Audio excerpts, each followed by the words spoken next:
अस्सलाम वालेकुम नाज़रीन, मैं हूं हकीम इमरान और आप देख रहे हैं इस वक्त मेरा ऑफिशियल यूट्यूब चैनल हर्बल उस्ताद। नाज़रीन, आज की वीडियो के अंदर आपको कुछ ऐसी टिप्स बताऊंगा जिन पर अमल करने से आप जल्द हामिला हो सकती हैं।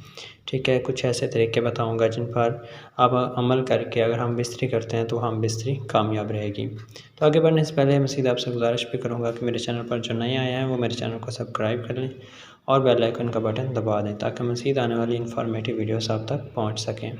तो नाज़रीन, सबसे पहले तो आपसे गुज़ारिश करूँगा कि आपने अपनी सेहत को जो है वो ठीक करना है। यानी कि कुछ औरतें ऐसी होती हैं जिनकी डाइट जो है वो बिल्कुल अच्छी नहीं होती, खाना कभी टाइम पे खाया कभी ना खाया।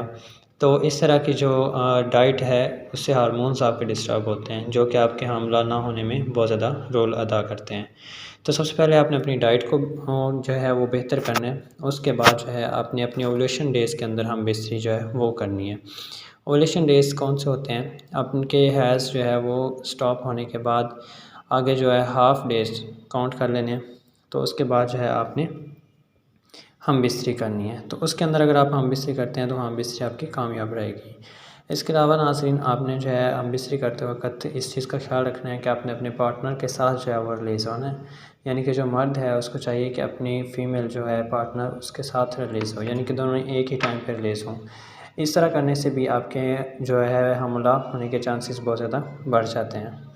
इसके अलावा नाज़रीन, आपने जो है हम बिस्तरी करने के बाद फ़ौरन खड़े नहीं होना, जो कि अक्सर औरतें जो हैं फ़ौरन खड़े होकर वॉशरूम चली जाती हैं। तो आपने जो है हम बिस्तरी जो है ख़त्म होने के बाद आपने उसी पोजीशन में कम से कम 20 से 30 मिनट जो है वो लेटे रहना है ताकि जो स्पर्म है वो ज़्यादा से ज़्यादा आपकी ओवरी तक पहुंच सकें। तो ये कुछ बातें थी जिन पर अमल करके आप अपनी आपको जो है जल्दी हामला कर सकती हैं। तो नाज़रीन, मिलते हैं एक नई वीडियो में एक नए टॉपिक के साथ।